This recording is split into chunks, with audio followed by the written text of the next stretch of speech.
નમસ્કાર દોસ્તો, આજે હું મહેસાણા જિલ્લાના ઊંઝા તાલુકામાં સ્થિત ભાંખર ગામે આવ્યો છું. અહીં શ્રી આજ્ઞાવીર વેતાળનું મંદિર આવેલું છે, જ્યાં તાજેતરમાં જ એક ભવ્ય લોકમેળો યોજાયો હતો. અને આપણે દર વખતની જેમ આપણી અતુલ્ય સાંસ્કૃતિક ધરોહરને જાણવા માણવા આપણા સૌની ચેનલ થકી આજના વર્ચ્યુઅલ માધ્યમ પર ફરી મળ્યા છીએ. તો આપ સૌનું હૃદયથી સ્વાગત છે. મિત્રો, આજે આપણે ભાંખર ગામનો આ ભવ્ય લોકમેળો, તેનો ઇતિહાસ અને સાંસ્કૃતિક પરંપરા વિશે સંપૂર્ણ માહિતી મેળવીશું.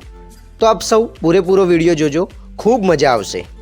મિત્રો, આ મંદિરનું નિર્માણ વિક્રમ રાજા વખતે લાખા વણઝારાએ કર્યું હતું. એક વખત લાખા વણઝારાને બાળકના વેશમાં ભગવાન આજ્ઞાવીર વેતાળે પરચો આપ્યો હતો, તેથી તેમને શ્રી આજ્ઞાવીર વેતાળનું મંદિર બંધાવ્યું હતું. ત્યારબાદ આ મંદિરનો પુનરુદ્ધાર સિદ્ધરાજ સોલંકીએ પણ કર્યો હતો અને આ મંદિરના ઘણા સુધારા વધારા સાથે આજે એક અતિ વિશાળ જગ્યામાં શોભી રહ્યું છે. આ ભાંખર ગામ પુષ્પાવતી નદીના કિનારે ચમત્કારિક અને અલૌકિક સ્થળે આવેલું છે, જેનો મહિમા દિન પ્રતિદિન વધી રહ્યો છે. અને ખાસ તો ચૈત્ર સુદ સાતમનો દિવસ. મિત્રો, આ દિવસે અહીંયા ભવ્ય મેળો ભરાય છે, જેમાં દૂર દૂરથી લોકો મંદિરના દર્શનાર્થે આવે છે. મેળામાં આવીને બધા માનતા કરે છે, જેમાં તલના તેલની ખાસ માન્યતા છે. તે સાથે ગોળ, સાકર, શ્રીફળ પણ ચડાવવામાં આવે છે.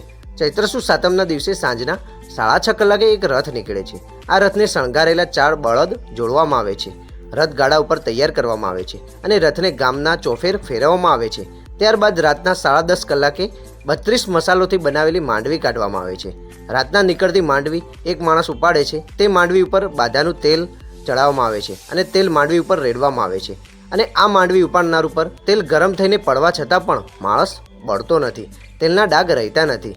અને રાત્રિના આ મેળાનું વાતાવરણ ઢોલ તથા કિકિયારીઓથી ગુંજી ઉઠતું હોય છે અને આ દ્રશ્ય જોવાલાયક બને છે. મિત્રો, અને અહીં એવી પણ લોકવાયકા છે કે એક સમયે અસુર શક્તિ અહીં ભરખ કરતી હતી અને આ શક્તિને આજ્ઞાવીર વેતાળે મારી હતી અને એનું દળ આ મંદિરના ચોકમાં પડ્યું હતું.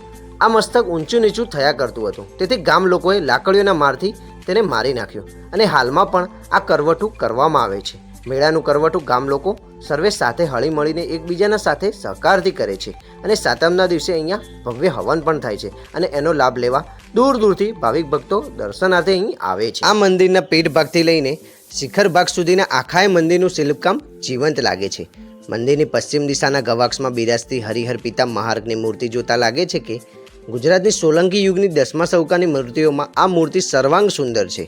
મંદિરના મંડોવાની જંગા ઉપરના દક્ષિણ તરફના ગવાક્ષની દિગ્પાલો, ચામર ધારિણીઓ, દેવો, ઋષિઓ અને નૃત્ય કરતા ગણપતિના શિલ્પો તક્ષણકામની દ્રષ્ટિએ ઉત્તમ અને નયન મનોહર છે. ગવાક્ષો ઉપરથી પસાર થતા ગ્રામમુખની પટ્ટીનું કોતરકામ પણ કલાપૂર્ણ છે.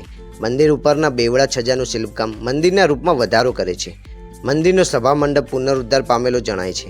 મંદિરની ત્રિશાખા, દ્વાર શાખા તથા ઓતરંગ ઉપરનું નવગ્રહ પટ્ટિકાનું શિલ્પ અનુપમ છે. મંદિરના ગર્ભગૃહમાં બિરાજતી વૈતાલની પ્રતિમા થોડા વર્ષો પૂર્વે પધારવામાં આવી છે. આજ્ઞાવીર મંદિરના સામે અહીં સુંદર હર્ષિદ માતાનું પુરાણું મંદિર પણ છે. હર્ષિદ માતાજીની મંદિરની સામેની દિવાલો પર કેટલીક માહિતી આપી છે, જેમાં મંદિરની ઓફિશિયલ વેબસાઇટ, મંદિરના ભવ્ય લોકમેળાની માહિતી, ગૌરવ ગાથાઓ વગેરે જેવી પ્રતિકૃતિઓ લગાવવામાં આવેલી છે. આપ જોઈ શકો છો મિત્રો. અને એમાં પણ સૌથી મહત્વનું આકર્ષણ હોય તો એ આ કાચની પેટીમાં આવેલી પ્રતિકૃતિ છે, જેના વિશે આજે આપણે આગળ ખૂબ માહિતી મેળવીશું. આ જ ભવ્ય લોકમેળો અહીં યોજાય છે.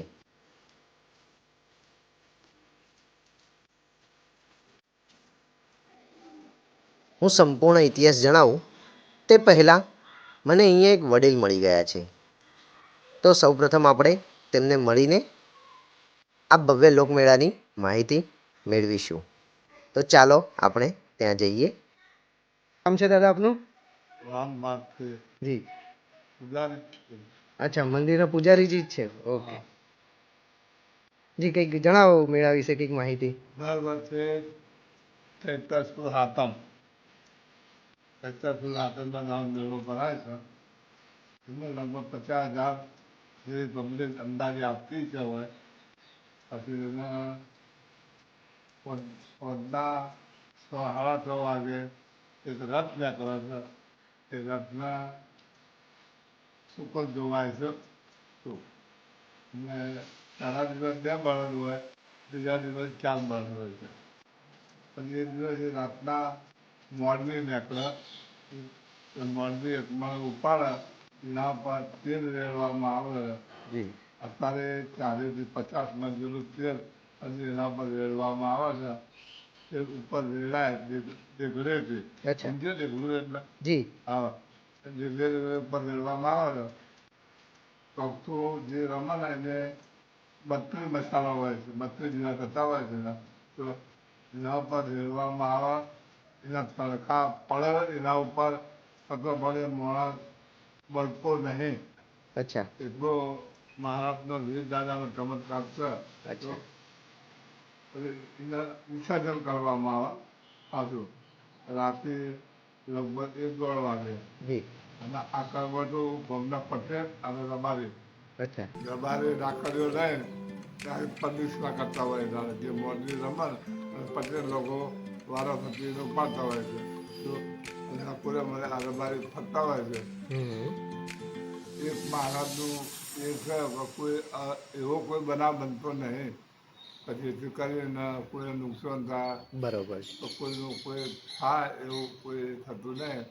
રક્ષા કરે છે. આ મારા એટલું રક્ષા કરે છે. જી. અને એમના હનુમાન મંદિર છે, હસીન માતાનું છે, તો આજ્ઞા વીર અને હસીન માતા. બરોબર છે. અમારું ખાસ મહત્વ વીર દાદાનું છે. પબ્લિક વર્ષોથી આવે છે. આગળ દિવસે પબ્લિક આપતું હોય છે. હા, બિલકુલ. અને લગભગ તેલની બાધા થતી હોય છે. તેલની બાધા કરવામાં વધારે હોય છે. જી. એના 200-250 મણ જેટલો તો ગોળ એના તોડવામાં આવે. પબ્લિક એટલે આવે તોડવાવાળો. બરોબર છે. 200-250 મણ જેટલું હોય અનાજ આવે. એ અનાજ તમારે કાંદીનો જીવડો તમે નાખીએ. બરોબર છે. હવે મહારાજનો ઉપમા ગણો, એનો મહિમા ગણો. દર વખતે આવી રીતે ઉજવાય છે. એ તમને જે વાત કરી એ સ્વસ્થ વાત કરી છે. બરોબર છે. ખૂબ સરસ માહિતી આપી. અમુક લોકો તો એ લોકોની વાત કરતા હોય, કોઈ ગયડા માણસની હા, હોય, જી, એ બિલકુલ. બધું જાણતા હોય. હા, લાલ તમારો ઇતિહાસ છે. ખૂબ સરસ.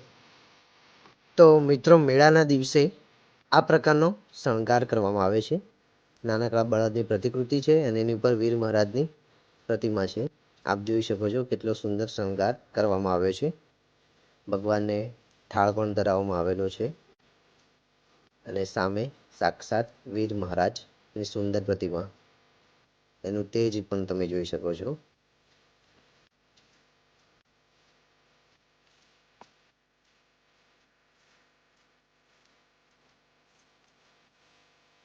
આગળ આપણે જાણ્યું એમ અહીંયા બાજુમાં જ સુંદર મજાનું પૌરાણિક હરસિદ્ધ માતાજીનું મંદિર આવેલું છે અને આ જ દિવસે માતા હરસિદ્ધજીને સુંદર મજાની સાડી અને આભૂષણો પહેરાવવામાં આવે છે. સરસ મજાનું ઝુમ્મર પણ લગાવવામાં આવ્યું છે અને હવે પૂજારી પણ સામાનની તૈયારી કરી રહ્યા છે. ભવ્ય લોકમેળાની શરૂઆત થવા જઈ રહી છે.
મેળાનો શુભારંભ થઈ રહ્યો છે. ભાવિક ભક્તો મંદિરની અંદર સૌપ્રથમ દર્શન કરવા આવી રહ્યા છે. ખૂબ મોટી જનમેદની અહીંયા ઉમટી પડતી હોય છે. હવે ગોળ પણ ભાગવાની શરૂઆત થઈ ગઈ છે. અહીંયા દોસ્તો તમારા શરીરના વજનનો બરોબર ગોળ તોલવામાં આવે છે. જેની બાધા માનતા હોય એ લોકો આવું કરતા જોવા મળે છે. અહીંયા જોઈ શકો છો, અહીંયા વ્યક્તિ બેસે એક બાજુ ને બાજુમાં ગોળનો રવો મૂકવામાં આવે છે. જેટલા વ્યક્તિનું વજન હોય એટલો જ સામે ગોળનું વજન હોય છે.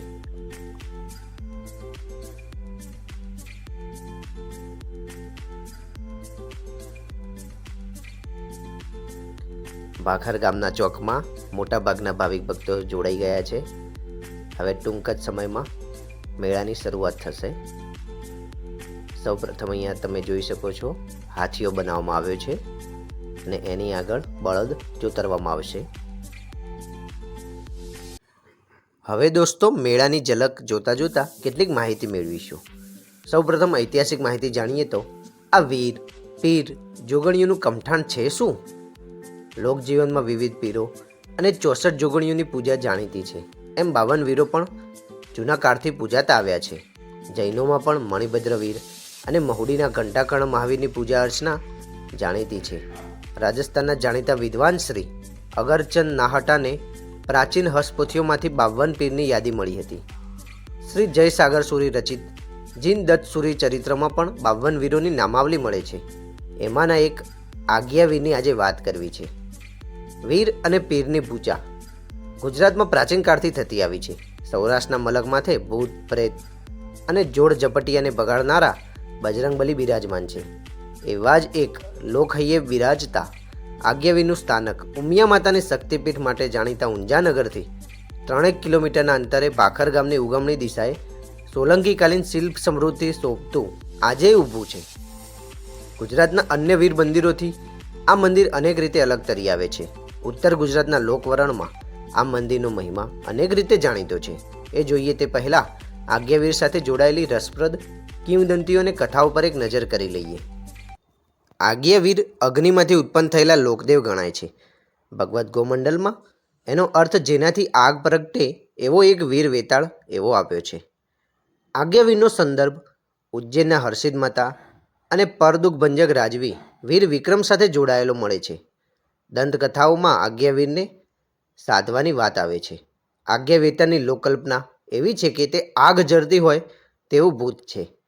ખાલી વેતાળ ઝાડ ઉપર વડવાગોળની જેમ ઊંધા માથે લટકે છે, જ્યારે આજ્ઞો વીર વેતાળ જ્યાં પડે ત્યાં અગ્નેયાસ્ત્રની જેમ સંધુએ બાળીને ભસ્મીભૂત કરી નાખે છે. તાંત્રિકો એની સાધના કરીને એને વશ કરે છે. ત્યારે આજ્ઞાવીર ધાર્યું કામ કરી આપે છે એમ કહેવાય છે. આ આજ્ઞાવીરની પૂજા ભાખર ઉપરાંત આજુબાજુના પંથકના આવેલ ગામોના લોક સમુદાયમાં એટલી જ પ્રચલિત છે. નાત જાતના ભેદ વગર પણ તમામ કુમના લોકો ભૂત પ્રેત જોડ ઝપાટિયા અને રોગદોગથી બચવા માટે આજ્ઞાવીરની બાધા આખડી રાખે છે અને મંદિરે બાધા છોડવા માટે આસ્થાપૂર્વક આવે છે. આજ્ઞાવીરના કોપથી બચવા માટે લોકજીવનમાં એમની પૂજા આરંભાઈ હશે એમ કલ્પી શકાય. જેમ હનુમાનજીને તેલ સુંદર ચડે છે તેમ આજ્ઞાવીરની માંડવી માથે તલનું તેલ ચડે છે. ગુજરાતમાં આજ્ઞાવીરનું આ એકમાત્ર મંદિર છે. ગુજરાતમાં સોલંકી યુગના સુવર્ણકાળ દરમિયાન અનેક મંદિરો બન્યા હતા, પણ ભાખર ગામના આજ્ઞા વૈતાલના મંદિર સાથે સરખાવીએ તો ભાસ્કર્યની દ્રષ્ટિએ, મૂર્તિવિધાનની દ્રષ્ટિએ, મંદિરોની બાંધણીની દ્રષ્ટિએ ભાખરનું આજ્ઞાવીરનું મંદિર પ્રથમ કક્ષાનું ગણાય છે તેવું આ ઐતિહાસિક મંદિર છે. લોકજીભે હરથી ફરતી કંઠસ્થ લોકવાર્તાઓમાં આ મંદિર બાબતે પરદુખ ભંજક વિક્રમ રાજા, હર્ષિદ માતા અને વીર વેતાલની વાતો જોડાયેલી છે. ઉજ્જૈન નગરીમાં શિપ્રા નદી કાંઠે સિદ્ધવડનું આગવું સ્થાન છે. પુષ્પાવતી નદી કિનારે માં હર્ષિદના બેસણા એના રક્ષક સેવક આજ્ઞાવીર હતા. એમનું અને હર્ષિદ માતાનું એકમાત્ર સ્થાનક એટલે જ આ ભાખર ગામ. અને અગાઉ પણ કિંવદંતી કથાઓમાં આજ્ઞાવીરે લાખા વણઝારાને બાળકના વિશે પરચા આપેલાની વાતો લખેલી છે. લાખા વણઝારાએ આ મંદિર બંધાવ્યું હતું. વર્ષો પછી મંદિર ખંડિત થતાં પાટણના રાજવી સિદ્ધરાજ જયસિંહ સોલંકીએ આ મંદિરનો જીર્ણોદ્ધાર કરાવ્યો હતો. મંદિરનું શિલ્પ સ્થાપત્ય જોતાં જ આ મંદિર સોલંકી સમયનું છે એમ પુરાતત્વવિદો માને છે. મંદિરના ગર્ભગૃહ આગળ ભૈરવ દાદા અને ગુરુ દત્તાત્રેયની પ્રતિમાઓ પ્રસ્થાપિત કરવામાં આવી છે. ચૈત્ર મહિનો બેસતા જ વરસાદના વર્તારા માટે આજ્ઞાવીરના મંદિરનું અને ભાખરનું મહત્વ ખૂબ વધી જાય છે. ચૈત્ર સુદ બીજના વહેલી સવારે ગામમાં હળિયા નીકળે છે. હળિયા ઉપર ચોતરફથી પાણી રેડવામાં આવે છે. એનો સંબંધ ખેતી અને વર્ષા સાથે છે એમ સૂચન છે. સાંજની વેળાએ ગામના કોઠા સૂજવાળા અનુભવી ગઈડિયાઓ આજ્ઞા વિના મંદિરે એકઠા થાય છે. ત્યાં 7 દાન ભેગા કરી હવામાં ઉડાડવામાં આવે છે. ઉડેલા દાણા લોકો ખોબામાં, પાઘડીના છેડામાં, પહેરેની ચાળમાં કે પછેડીમાં ઝીલે છે. પછી એ ઝીલાયેલા પ્રત્યેક દાણાનું ચોકસાઈથી નિરીક્ષણ કરવામાં આવે છે. એની સંખ્યાને આધારે અનુભવીઓ આગામી ચોમાસામાં કયું ધાન કેટલા પ્રમાણમાં પાકશે તેની આગાહી કરવામાં આવે છે. પછી મોડી સાંજે ગલડેરાવ મંદિરમાંથી ઊભા થઈ ગામથી દૂર જઈ વૃક્ષ પર બેસતા પક્ષીઓના અવાજ સાંભળે છે અને નવા વર્ષના કૃષિ પાકની આગાહી આપે છે. એમ જ પ્રતિવર્ષ ચૈત્ર સુદ સાતમે પણ ભાખર ગામમાં આજ્ઞાવીનો મોટો મેળો ભરાય છે અને આ મંદિરમાં હોમ હવન થાય છે. સાતમ ભરવા, વેદના દર્શન કરવા અને મેળો માણવા લોકો દૂર દૂરથી ઉમટી પડે છે. આ દિવસે ગામના ઠાકોરભાઈ પરદેશી બાવળની લાંબી લાંબી સોટીઓ કાપી લાવે છે. મેરાઈ એટલે કે દરજી કાકડા બનાવવા કાપડના કાપલા કૂપલી લાવે છે. મંદિરના પાછળના ભાગે આ બધી સામગ્રી સાથે લોકો ભેગા થાય છે. આ સામગ્રી ફરતું તલવારથી કુંડાળું દોરવામાં આવે છે. તેમાં બેસીને આજ્ઞાવીર માટે કટલી એટલે કે માંડવી બાંધવામાં આવે છે. કોઈ આસુરી તત્વોની ભીડ ન થાય તે માટે માંડવી ફરતી તેલવાળી 32 મસાલો પ્રગટાવવામાં આવે છે. ગામ લોકો માંડવી લઈને આજ્ઞાવીરની જય બોલાવતા ગામના ગોંદરે આવે છે. તે આદ્યાશક્તિનું બેસણું છે. તેને પગે લાગી માંડવીને રમાડવામાં આવે છે. આ વખતે રબારી ભાઈઓ હાથમાં લાકડીયું લઈને માંડવીનું રક્ષણ કરે છે.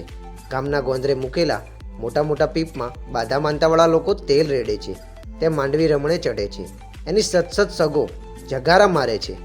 માંડવી રમાડના માનવી માથે મૂકેલી માંડવી સાથે નીચે બેસી તેલ તેલ તેલ એવી બૂમો પાડે છે.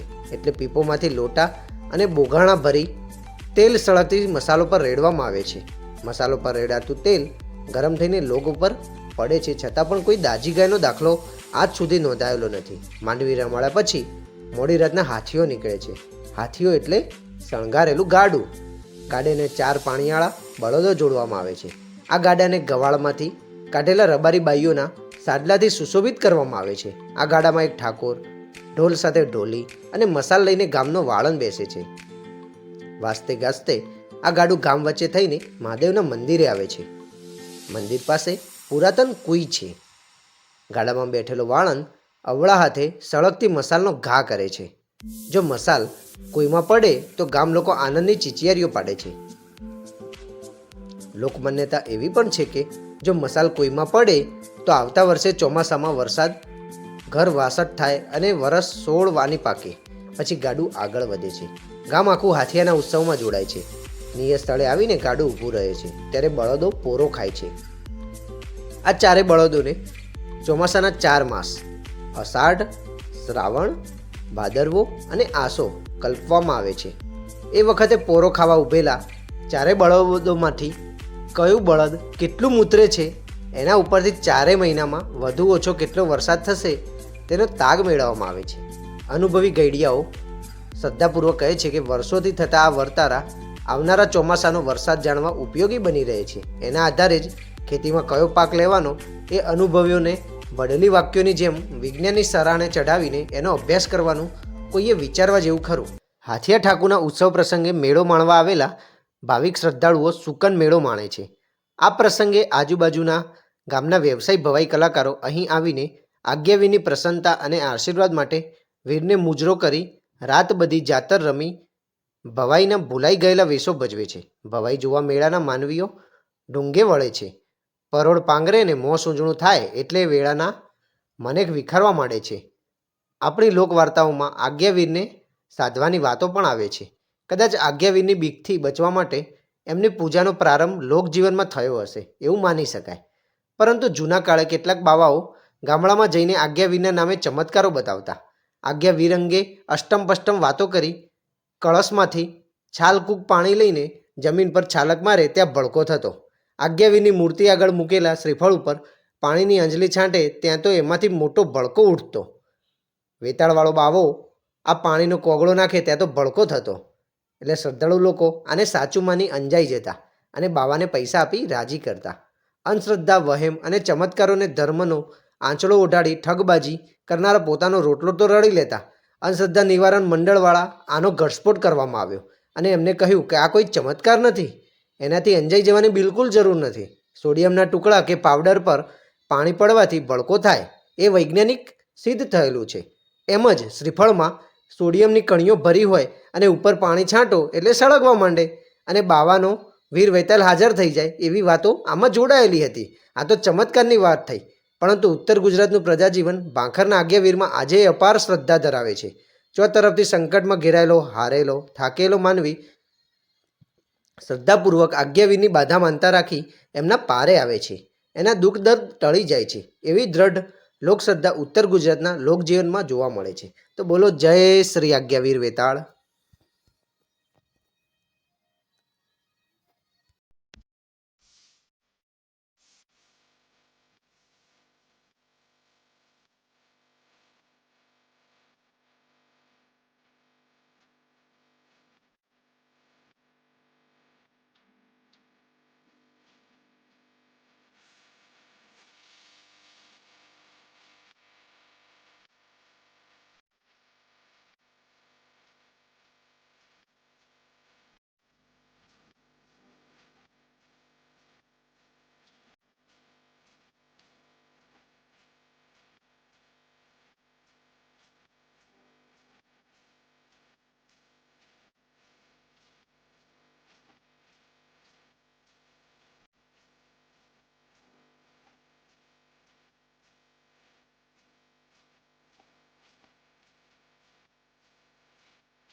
મિત્રો, આપ જોઈ શકો છો માંડવી રમાડવામાં આવી રહી છે અને એની અંદર 32 મસાલો સળગતી લગાવવામાં આવેલી છે અને ઉપર જો તેલનો છંટકાવ કરવામાં આવી રહ્યો છે.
ડ્રોન વ્યૂથી આપણને ખ્યાલ આવે છે કે આ માંડવી જોવા માટે વિશાળ જનમેદની એકઠી થાય છે. આ માંડવીનું રક્ષણ કરવા માટે તમે જોઈ શકો છો રબારી સમાજના ભાઈઓ લાકડીથી આજુબાજુ પ્રદક્ષિણા કરી રહ્યા છે. જે આગળ આપણે અગાઉ વાત કરી હતી, આસુરી શક્તિનું માથું જે દળ હતું, જે ચોકમાં પડ્યું હતું, એને લાકડીથી માર મારવામાં આવ્યો હતો અને એ પરંપરા આજે પણ જાળવી રાખવામાં આવી છે.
તમે જોઈ શકો છો ગ્રામજનોના સ્વયંસેવક ભાઈઓ દ્વારા મંદિરના શિખરને દીપથી પ્રજ્વલિત કરવામાં આવે છે. કેટલું સુંદર દ્રશ્ય લાગે છે, જોઈ શકો છો.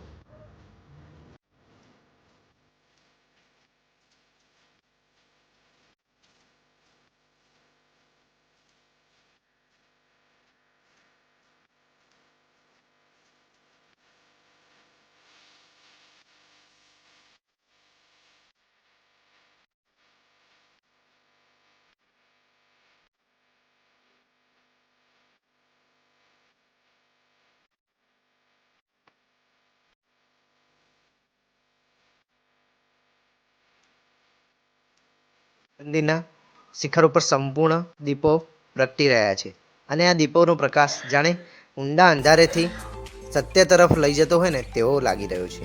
તે આપણને માર્ગદર્શિત કરી રહ્યો છે. તે ઉપરાંત મંદિરના શિખર ઉપર સુંદર રંગબેરંગી લાઇટો પણ લગાવવામાં આવી છે. જાણે સાક્ષાત મેઘધનુષ આ મંદિર ઉપર ઉતરી આવ્યું હોય ને એવો નજારો અહીંયા જોવા મળે છે મિત્રો. તો આ વિડીયો તમને ગમ્યો હોય તો લાઇક, શેર અને સબસ્ક્રાઈબ જરૂર કરી દેજો. તો આજે આપણે અહીં સુધી રાખીએ છીએ. આજનો આ લોકમેળો જાણીને ખૂબ આનંદ થયો, ખૂબ મજા કરી. તો ઝડપથી હવે ટૂંક જ સમયમાં આપણે એક નવા વિડીયો સાથે મળીશું. ત્યાં સુધી મિત્રો, જય હિન્દ, જય ભારત.